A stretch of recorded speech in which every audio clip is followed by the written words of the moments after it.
ओम तव कथामृतम तप्त जीवनम कविभिरीडितं कल्मषापहं श्रवणमंगलम श्रीमदाततं भुवि गृह्णन्ति भूरिदा जनाः।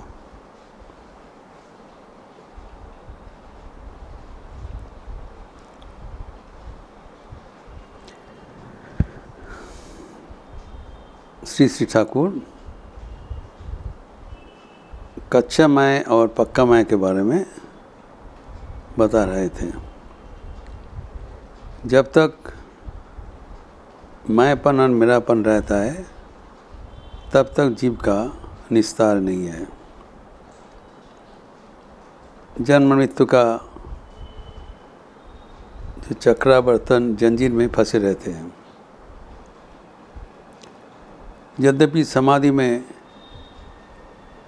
अहंकार का विलुप्ति होता है, लेकिन समाधि के भंग के उपरांत फिर वो अहंकार आ जाते हैं।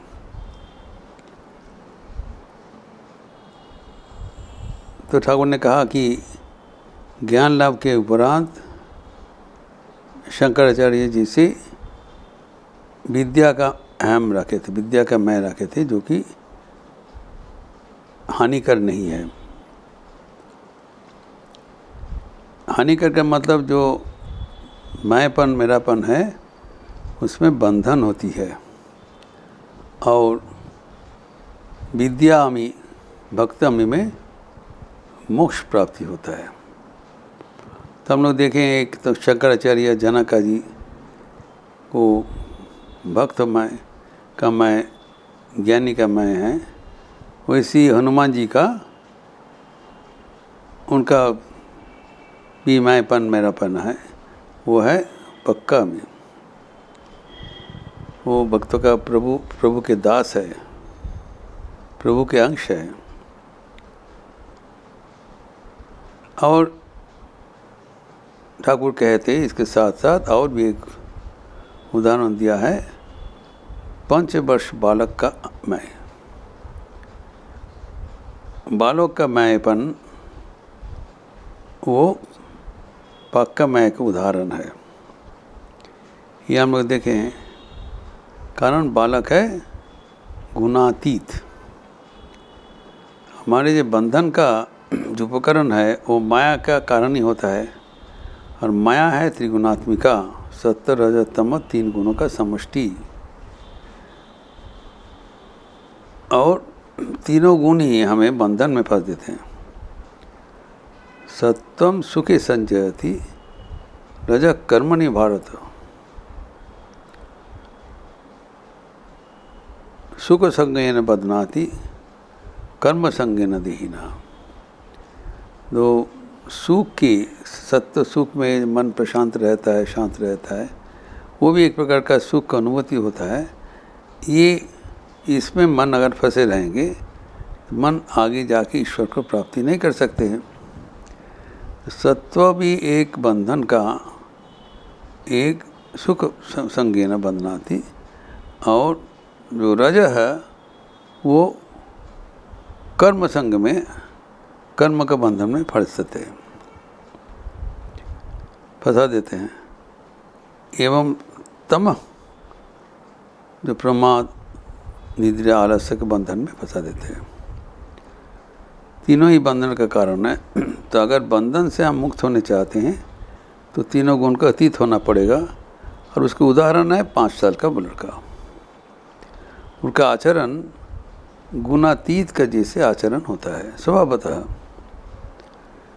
तो वो ठाकुर व्याख्यान करके बताए हैं कि 5 वर्ष बालक के भीतर जो गुणातीत का लक्षण कैसे पता चलेगा, किसको कहलाएगा। विस्तार से बताया कि 5 वर्षीय बालक 3 गुणों के पारी है। एक तो वो तमोगुण का पारी कैसे हैं, ठाकुर उदाहरण दे रहे हैं। जो उन लोग बच्चे लोग अपना किसी के साथ बहुत लड़ाई कर लिया, झगड़ा कर लिया, तमोगुण का आपस में नहीं है। तो भयानक झगड़ा लड़ाई कर लिया। फिर साथ ही एक मुहूर्त के बाद उसके साथ दोस्ती कर लिया, गला मिला लिया। कोई जी पुराना का जो इतना झगड़ा का कोई भी स्मृति नहीं रहा। हम लोग जो तमोगुण का प्रभाव में आसक्त हो जाते हैं, बराबर हमारा मन उसमें फंसे रहते हैं, उससे हम निकल नहीं पाते हैं। इसको रिपु कहलाता है। जो क्रोध है, हिंसा है, ये सब जो हमारे गुण हैं तमोगुण का अधीन, ये हमारे मन में ये सब दुर्भावना पैदा करता है। लेकिन बालक का भीतर में कोई वैसे नहीं है। जो क्रोध का कोई भी लेश मात्र बाद में नहीं रहेगा। और कहते हैं उनके साथ इतना दोस्ती हो जाता है, लगता है कि बराबर के लिए ही दोस्ती था। ये तमोगुण का प्रभाव में बश नहीं है, तमोगुण के अतीत है। वैसे ही कहते रजोगुण का जो प्रभाव है, जो मैंपन और मेरापन, तो ये मेरा है, हमारा शक्ति है, हमारा अत्यंत प्यार है। ठाकुर एक उदाहरण देते हैं जिनका कुछ जो उनको जो रजोगुण का प्रभाव बिल्कुल नहीं रहता है। अभी बहुत प्यार से, बहुत जत्न से एक खेल का दुर्ग बनाया, घर बनाया, बहुत समय नष्ट करके। ये जैसे कि हम लोग बनाते हैं कुछ और उसमें हमारा अपनापन हो जाता है, ये मेरा है, यही हमारा बंधन का कारण है। लेकिन इतना जो प्यार से कुछ खेल का सामग्री से बनाया, फिर जब उनको माँ के पास जाना होगा, सब छोड़ के माँ के पास दौड़ के चले गए।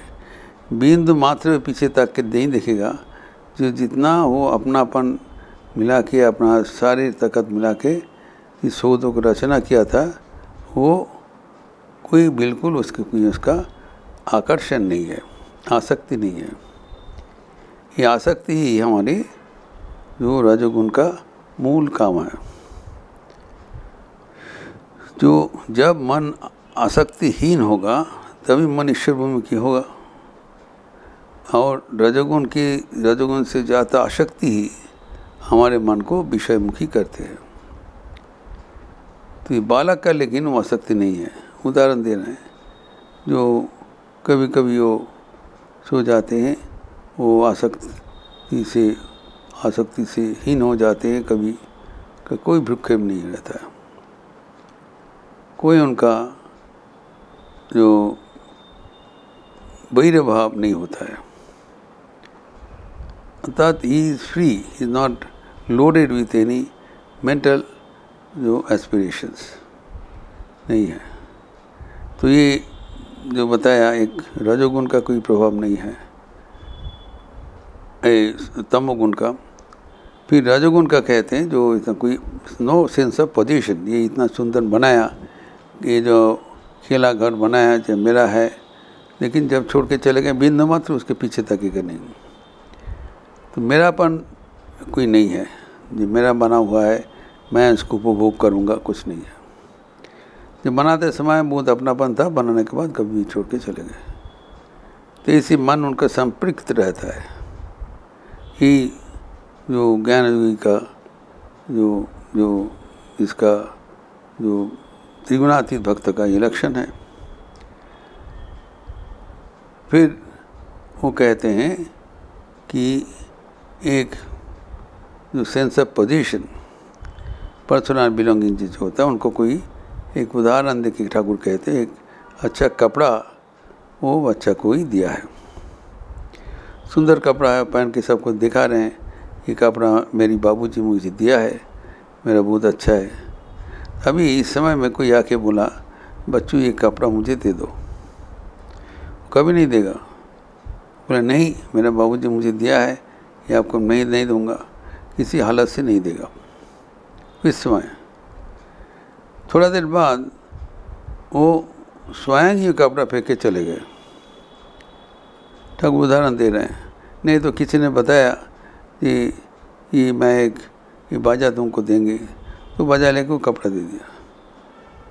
उस जो मैंने कि 5 रुपया का कपड़ा 1-2 पैसा के बाजा से वो विनिमय करके चले गए। उनके साथ कोई वो मतलब नहीं है। वो जो उनका जो आसक्ति होगा, इसके वैल्यू होगा, इतना वैल्यू है, हम वो सब कुछ नहीं है। मन सर्वदा उनका संपृक्त, वो मन सर्वदा साफ रहता है, कोई बंधन से नहीं फंसता है। यही है जो गुणातीत होने का फायदा है। जैसे बच्चा कहे तमोगुण से ही परे हैं, रजोगुण से ही परे हैं, वो मैंपन मेरापन नहीं है, ये मेरा चीज़ है, ये सब कुछ नहीं है। सब अपना समझते हैं, फिर उसको छोड़ के चले जाते हैं। फिर उन्होंने बताया कि मन सत्वगुण को भी परे है। सत्वगुण को परे है तो वो जो माँ ने बता दिया ये तेरा दादा है, तो फिर विश्वास कर लिया, कोई वेरीफाई करने, वो ब्राह्मण का पुत्र होते हुए भी कोई निम्न जात का, कोई किसको कुम्हार का बोल दिया तुम्हारा दादा है, तो बैठ के एक साथ उन्हें खाना खा रहे हैं। कभी उनका मन में दुविधा नहीं आया कि हमारा जिसको साथ मैंने बैठ के भोजन कर रहा हूँ वो हमारा समकक्ष है, ये नहीं। तो ब्राह्मण का जो जाति अभिमान नहीं रहता है, वो निष्पक्ष रहता है, स्वाधीन रहता है, और ये कोई चंगुल में फंसला है। ये है बालक का जैसा अवस्था जो ईश्वर के साथ जुड़े रहते हैं, उसका भी ऐसी एक अवस्था होता है जिसके जरिए भगवान का प्रत्यक्ष आशीर्वाद प्राप्त करते हैं। तो ये जो बालक का जैसे स्वभाव, वो हमें ज़रूर अपनाना चाहिए, ताकि हमारे जो बालक का जैसे आप जो बंधन का परे जाके उनको जो स्थिति बताया, तो वो हम इस जीवन में लगाते हुए ईश्वर के साथ जुड़े रहेंगे। इसलिए बालक का चरित्र हमारे इतना महत्वपूर्ण है कि संसार में रहते हुए भी संसारित्व से अलग है। संसार में त्रिगुणातीत होकर, जहाँ पर कोई आसक्ति नहीं, आसक्तिहीन बंदोबस्त होकर वो स्वच्छंद में विराज करते हैं। ये बालक का बात। तो साधक भी जब इसी स्वच्छंद विराज करेगा तभी उसको मुक्त कहलाएगा। तो अभी ये जो बालक जैसे बालक का जो अद्भुत उनका जो गुणातीत का होने का बात बताया, जैसे कि जो सामने बताया कोई किसी के साथ झगड़ा किया, फिर उसके साथ वो गला मिला लिया, तो कोई उनका त्याज्य ग्राह्य नहीं है, सबको अपना लेते हैं। इस प्रसंग और भी आगे बढ़ाते हुए हम लोग अगले दिन चर्चा करेंगे। ओम शांति शांति शांति। हरि ओम तत्सत। श्री राम कृष्णार्पणमस्तु। आज शुक्रवार का अवसर है, शाम को संध्या आरती के उपरांत भगवद गीता का प्रवचन होगा। आप सबका स्वागत है। जो अहंकार को कैसे हम जो हमारे भगवत प्राप्ति के लिए उपयोगी बनाएं, उसकी गहरा चिंतन हो रहा है। और ठाकुर का अद्भुत संकेत अगर हम अनुसरण करें तब ज़रूर हमें जो इस अवस्था को लिए एक दिशा निर्देश मिलेगा। इसका विस्तृत चर्चा फिर अगले दिन करेंगे। आप लोग अच्छे रहिए, स्वस्थ रहिए, आनंद में रहिए। नमस्कार।